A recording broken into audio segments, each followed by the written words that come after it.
Hola, soy el doctor Gabriel Magariños. Quiero, en primer lugar, agradecer mucho esta invitación al doctor Mario Amaya, que espero nos veamos pronto en persona, querido Mario, y a las autoridades de RADLA Chile, en especial a mi querido amigo Fernando Valenzuela, también espero que pronto nos veamos en persona. El tema de mis presentaciones es un tema que a mí me apasiona y que creo que es un tema del presente y del futuro inmediato, que es pacientes súper respondedores, y cómo este tema de los pacientes súper respondedores implica una ventana de oportunidad. Estos son mis potenciales conflictos de interés, devenidos mayormente de la investigación clínica, y cómo es la agenda para esta presentación de hoy.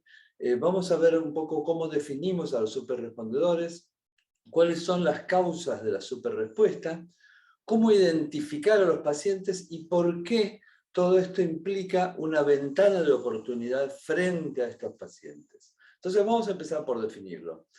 Todos reconocemos fácilmente a un paciente superrespondedor.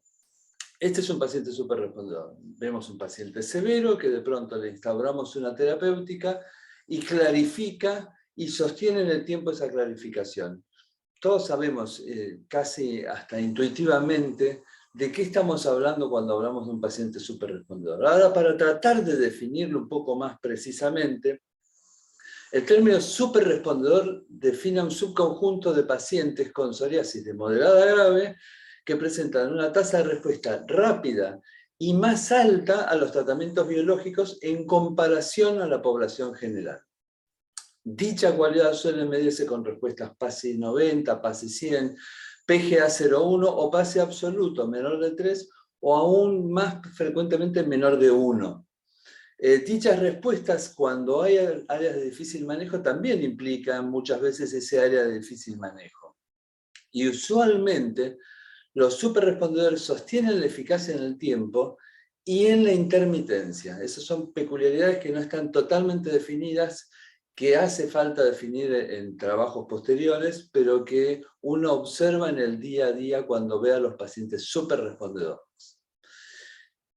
Cuando uno quiere identificar, bueno, tal vez en trabajos estadísticos uno puede ver, tratar de visualizar a los pacientes superrespondedores. Esto es con Risankizumab y una presentación de la doctora Melinda Goodham. Melinda ya publicó este trabajo recientemente. Hay una limitación en lo que les voy a mostrar estadístico. En realidad, estadísticamente uno puede visualizar al conjunto de los superrespondedores, pero no necesariamente están siendo todos superrespondedores. ¿Qué quiero decir? Tal vez algunos de esos pacientes del porcentaje de los que llegaron a PASI 0 estuvieron en un momento en PASI 0 y perdieron ese PASI 0. Entonces, estrictamente ese paciente en particular no es un superrespondedor, pero sirve, este encuadre estadístico sirve para visualizar la chance de que aparezcan pacientes superrespondedores. El concepto del superrespondedor es un concepto paciente por paciente, es un concepto individual. ¿Qué vemos con Risankizumab? Risankizumab es una tremenda molécula, es un inhibidor de IL-23, y vean cómo desciende el PASI desde un promedio de 13,4 a un promedio en 2/3 de los pacientes, a un promedio por debajo de 1. Hacia la derecha vemos que se correlaciona con una baja en el DLQI muy dramática, muy importante, y eso es muy relevante. Nosotros estamos buscando detrás de esto la mejoría en la calidad de vida. Sostenido en el tiempo, PASI absoluto debajo de 1, 75% de los pacientes, 2/3 de los pacientes con PASI 0 y DLQI 0,1, o sea, no impacto en la calidad de vida en la mayoría de los pacientes, en más del 80% de los pacientes.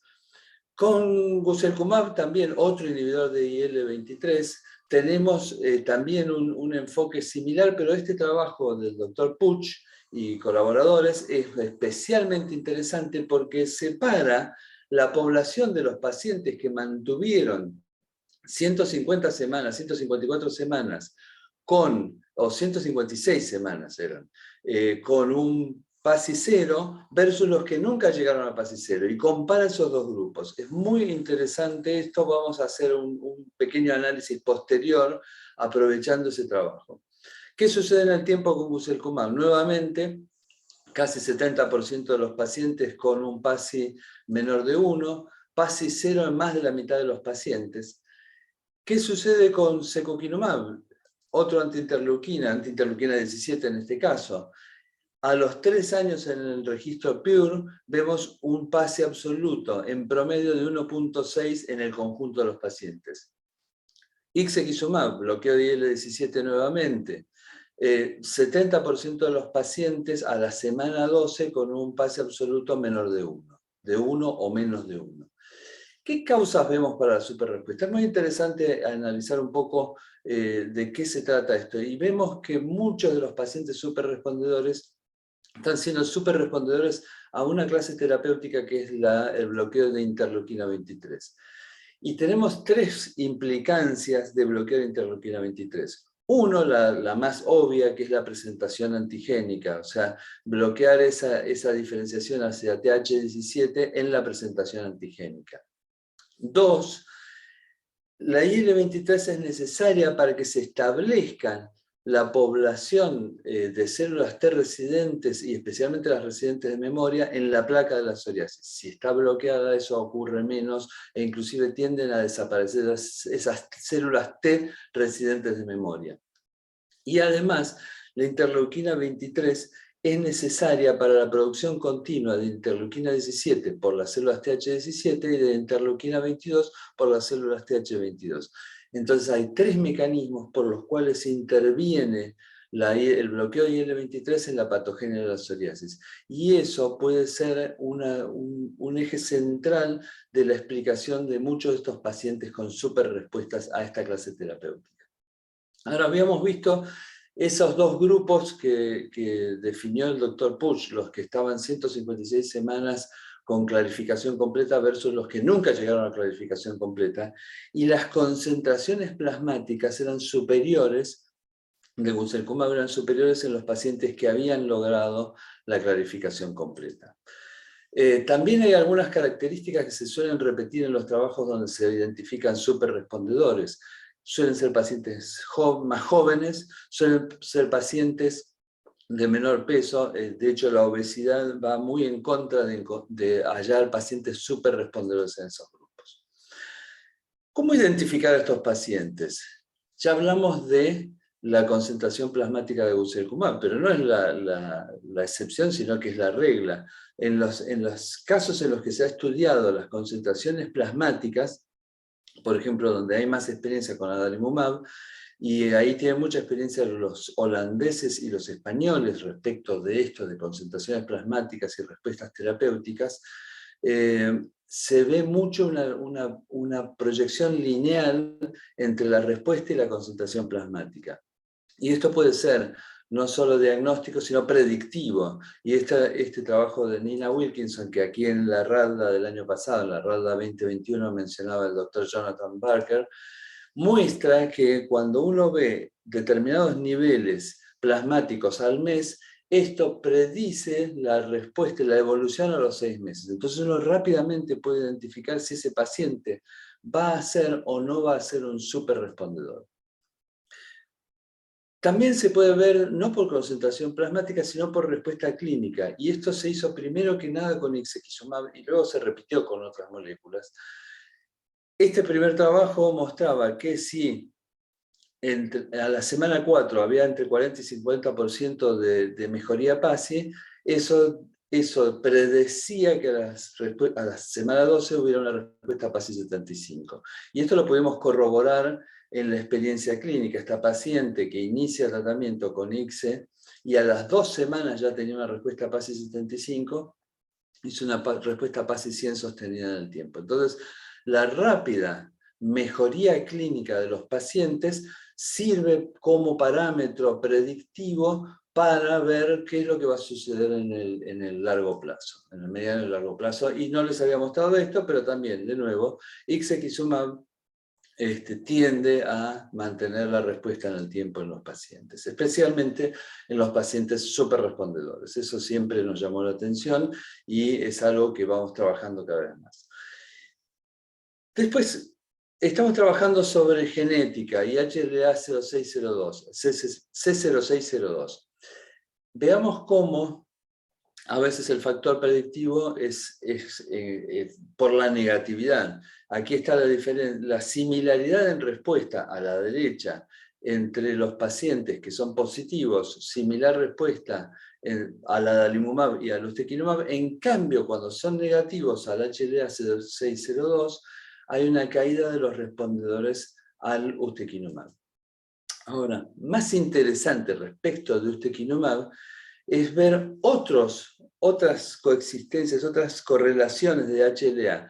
HLA-C0602 junto con HLA-C04 predice superrespondedores. Esto no lo usamos, estamos empezando a usarlo ahora y es maravilloso porque cuando tenemos el segmento de pacientes que tienen HLA-C0602 y HLA-C04, tenemos, y véanlo a la derecha, un 70% de pacientes con PASI 0 que sostienen ese PASI 0 al menos durante 2 años consecutivos.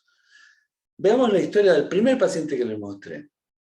Este paciente había fallado a infliximab, había fallado a ustekinumab y de pronto nos encontramos con una super respuesta a secukinumab. ¿Qué pasa con secukinumab? Vean, la clarificación lleva años de clarificación completa. Es más compleja la identificación de superrespondedores al secukinumab. En ese sentido, los polimorfismos de nucleótido simple de los HLA y de otras moléculas implicadas en la cascada inflamatoria resultan especialmente relevantes. Ahora, ¿por qué veo yo una ventana de oportunidad en este segmento de superrespondedores? Y por varias razones. Una, les quiero contar un poco lo que es PASI HD, PASI de alta definición, y cómo este PASI de alta definición que publicaron recientemente los doctores Kim Park, Max Lervold y un grupo de investigadores muy relevante, este PASI de alta definición nos puede ayudar a definir mejor a los pacientes con superrespuestas. ¿En qué se basa? En que no veamos en los pacientes, digamos, en identificar los pacientes que tienen menos del 10% de superficie cutánea afectada en decimales. En lugar de decir, bueno, esto es menos del 10%, listo, el índice de conversión en el PASI es de 1, en realidad transformarlo en 0,1, 0,2, 0,3 y demás. Eso se ayuda con utilizando los diferentes dedos para definir mejor las proporciones, los porcentajes implicados. Entonces, por debajo del 10%, el PASI clásico no tiene cambios, el PASI HD es lineal. Y vamos a verlo en un ejemplo. Está paciente con una respuesta parcial, pero bastante satisfactorio al tratamiento. Cuando uno ve el pre y el post, pasó con el PASI clásico de 2.1 a 1.8 de PASI. Es una mejoría de nada más del 15%. ¿Qué pasa si yo implemento el PASI HD?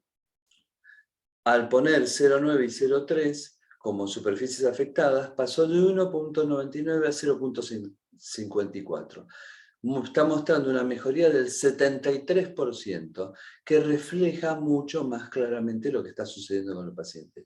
Y esto se vuelve especialmente útil en estos pacientes superrespondedores, porque uno a veces dice, no, pero este paciente tiene un PASI 2.6, pero ese es un PASI clásico. Cuando uno hace el PASI HD, en realidad ese paciente sí es superrespondedor, sí tiene un PASI HD mucho más bajo, y vale la pena objetivar eso y comparar drogas basado en este PASI HD. Y tal vez lo más excitante de todo y que nos abre todo un mundo de perspectiva en el futuro es este estudio GUIDE que recién se ha iniciado con guselkumab, en el cual se va a hacer el esquema, se está haciendo el esquema estándar terapéutico con guselkumab al inicio, Entre la semana 20 y 28 se evalúan los pacientes que llegaron a PASI 0 y se randomizan a Guselkumab cada 8 o cada 16 semanas, o sea, ampliando al doble la posología, el intervalo posológico. Los que lleguen a la semana 68 con un PASI menor de 3 se van a randomizar, en realidad no se van a randomizar, se van a pasar a suspender la droga. Por supuesto se va a dar placebo para simular que siguen tratamiento, pero se va a suspender la medicación y vamos a ver qué sucede con esos pacientes superrespondedores. Entonces, por primera vez se va a objetivar qué sucede en los superrespondedores si se aumenta el intervalo terapéutico y si se suspende la droga en aquellos en los cuales se pudo aumentar el intervalo terapéutico y mantener un PASI muy bajo de superrespuesta. Entonces, para cerrar un poco y llevarnos algunos mensajes, ¿cuáles son las ventanas de oportunidad? 1. Identificar a los pacientes superrespondedores va a evitar un problema que tenemos hoy, que es el problema de trabajar en base a ensayo y error. Segundo, en estos pacientes se va a poder emplear herramientas clinimétricas más epicríticas como el PASI de alta definición, el PASI HD, que ya vimos que puede definir mucho mejor la evolución de los pacientes y la comparación de los pacientes. Sería de un gran interés, además, comparar el perfil de seguridad de los superrespondedores con los pacientes con respuestas usuales. Mi percepción es que los pacientes superrespondedores, además, se comportan con un perfil de seguridad mejor que los pacientes con respuestas usuales. Tal vez porque en los pacientes con respuestas usuales hay que asociar terapéuticas. Implementar la intervención temprana en estos pacientes puede llevar a una remisión prolongada en los superrespondedores, a remisiones prolongadas y aún más a un estado presoriásico. Y como última definición dentro de todas estas ventanas de oportunidad, el aumento en los intervalos entre las dosis lleva a un ahorro de medicación que puede ser utilizada para otros pacientes.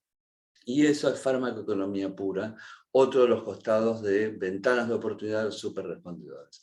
Entonces tenemos muchas ventanas de oportunidad. Yo creo que este es un tema para trabajar en el día a día y verlo con mucha visión de presente y futuro. Muchas gracias por su atención, muchas gracias nuevamente por la invitación y les dejo mi email para preguntas o comentarios que tengan. Gracias.